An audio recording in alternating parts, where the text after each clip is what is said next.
واقعہ حرہ کی حقیقت کیا ہے؟ مدینے کے کچھ لوگوں نے بغاوت کی، بیعت توڑی، کسی صحابی نے ان کا ساتھ نہیں دیا، کسی صحابی۔ یزید نے اس بیعت، اس بغاوت کو کچلا اور ان لوگوں کو تہ تیغ کیا۔ مسجد نبی میں گھوڑے باندھنا، ان کی لید کرنا، نمازوں کا بند ہو جانا، اور 1000 عورتوں کا حاملہ ہونا، فوجیوں کا زنا کرنا، یہ سب کہانیاں ہیں۔ مورخین نے گھڑی، لوط ابن یایا نے گھڑی، ان لوگوں نے یہ ساری کہانیاں گھڑ کے ہماری کتابوں میں درج کر دی۔ 1000 عورتیں ان کے ساتھ زنا کیا گیا اور 1000 حرامی بچے پیدا ہوئے۔ مزے کی بات یہ ہے کہ یہ جو راوی ہے یہ ساتھ ساتھ گنتا بھی تھا۔ کیا حرہ ہوا ہے، لیکن جو بتایا جاتا ہے 700 عورتوں کے ساتھ غلط کاری کی گئی، 1000 صحابی شہید کر دیے گئے، گھر لوٹ لیے گئے، یہ وہ ہوا، یہ بالکل غلط ہے، جھوٹی باتیں۔ کتاب و سنت میں اس کا کوئی ثبوت نہیں۔ واقع حرہ میں 10,000 یا پتہ نہیں کتنے قتل ہو گئے، اسی طرح 1000 خواتین سے زنا کر کے نعوذ باللہ ان کو حاملہ کر دیا گیا، اور اسی طرح 3 دن مسجد نبی میں گھوڑے باندھے گئے اور مسجد نبی میں اذان اور جماعت نہیں ہوئی۔ دیکھیں یہ جو تاریخ ہے نا، یہ ایک خارزار ہے۔ تو بہرحال جنہوں نے بھی اس طرح کی روایتیں بیان کی ہیں انہوں کی یہ غلطی ہے اور خطا ہے۔ میرے محترم بھائیوں اور بزرگوں، یہ 3 سراسر پکے ٹھکے جھوٹ ہیں، ان کی کوئی حقیقت نہیں، چاہے کوئی اہل حدیث بھی بیان کرتا رہے۔ اس کے بعد واقعہ حرہ بھی ہوا، جو واقعہ کربلا سے بھی بعض اعتبارات سے زیادہ بھیانک اور زیادہ گھناؤنا واقعہ بنو امیہ کی تاریخ ہے، جس کو لوگ جانتے ہی نہیں۔ مدینے کے کچھ لوگوں نے بغاوت کی اور انہوں نے اس کے خلاف فوج بھیجی، اور فوج کو جب مدینہ فتح کر لیا 3 دن کے لیے حلال کر دیا، جو چاہو کرو، یہاں جسے چاہو مارو، جسے چاہو لوٹو، جس کا گھر چاہو برباد کرو، جس عورت کو چاہو ریپ کرو۔ اور یہ مدینہ النبی کے اندر ہوا۔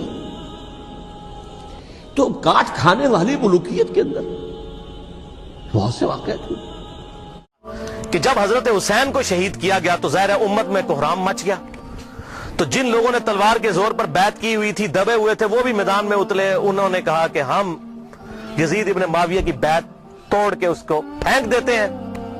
سب سے پہلے اہل مدینہ نے بغاوت کی، اور صحیح مسلم میں کتاب الامارہ چیپٹر میں موجود ہے یہ چیز، امارت کے بیان والے چیپٹر میں، صحیح مسلم کے اندر۔ اور جب بیعت توڑی تو ظاہر ہے کہ پھر یزید کو غصہ آیا، اس نے پھر فوج اپنی بھجوائی اور اس نے اہل مدینہ کے اوپر جو ہے وہ چڑھائی کر دی۔ 3 دن تک مدینہ تو رسول کو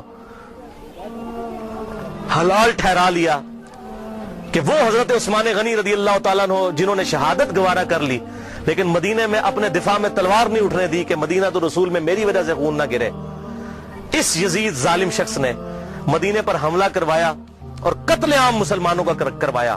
صحیح بخاری میں کتنی حدیثیں میں ان کے حوالے دے دیتا ہوں۔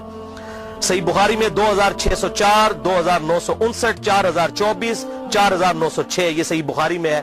صحابہ کا قتل عام کروایا۔ یہ کہتے ہیں صحابہ کے گستاخ، اور جنہاں دے چمچے ہونا سب تو بڑے گستاخ او جے صحابہ دے، جنہاں نے صحابہ نو قتل کیتا جے۔ گالی دینا تے چھوٹا جرم ہے، قتل کروانا بڑا جرم ہے، اور گالی بھی میں نے بتا دیا انہوں نے شروع کروائی ہوئی ہے۔ یہ ساری بدعتیں بنو امیہ کی شروع کی ہوئی ہیں، ممبروں پر حضرت علی پر لعنت کرنا اور صحابہ کو قتل کرنا۔ اور صحیح مسلم میں 3339، 3319، 3323 سے لے کر 3333 تک یہ 15-20 احادیث ہیں جن کا لب لباب یہ ہے کہ آپ صلی اللہ علیہ وسلم نے ارشاد فرمایا، جس نے اہل مدینہ کو ڈرایا، اہل مدینہ کو دھمکایا، یا مدینہ میں بدعت کو جاری کیا، مدینے والوں پر ظلم کیا، اس پر اللہ کی لعنت، اللہ کے فرشتوں کی لعنت اور تمام لعنت کرنے والوں کی لعنت۔ کہتے ہیں یزید پر لعنت نہ کریں، ہم کسی کلمہ گو اہل قبلہ کے اوپر لعنت کے قائل نہیں ہیں۔ آپ صلی اللہ علیہ وسلم نے ہمیں منع کیا ہے، لیکن اس کا یہ مطلب نہیں کہ وہ لعنت کا اہل نہیں ہے۔ لعنت خود بخود ہو جائے گی۔ قرآن میں آیا لعنت اللہ علی الکاذبین، جھوٹوں پر اللہ کی لعنت۔